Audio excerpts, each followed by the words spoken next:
नवं आर्थिक वर्ष आणि त्यामुळे नवे बदल आता होणार आहेत। दैनंदिन खर्चाशी संबंधित नियमांमध्ये आता बदल केले जाणार आहेत। उद्यापासून हे नवे बदल लागू होणार आहेत। तर नवी कर प्रणाली लागू होणार आहे।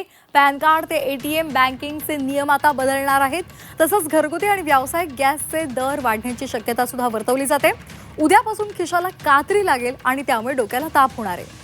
तर उद्या 1 एप्रिल आणि उद्यापासून नवं आर्थिक वर्ष सुरू होतंय आणि त्यामुळे नवीन कर प्रणाली लागू होणार आहे। याशिवाय बँकिंग, गॅस आणि प्रवास तसंच दैनंदिन खर्चाशी संबंधित नियमांमध्ये बदल होणार आहे। या बदलाचा थेट परिणाम दैनंदिन खर्चावर होणार असल्यामुळे ग्राहकांचा खिसा खाली होणार आहे।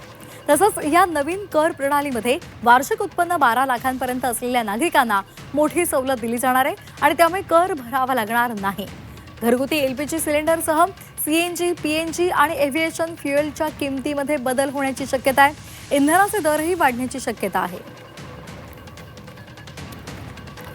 दरम्यान उद्यापासून नेमकं काय काय होणार आहे, काय काय बदलणार आहे, आपण एकदा पाहूयात ग्राफिक्सच्या माध्यमातून।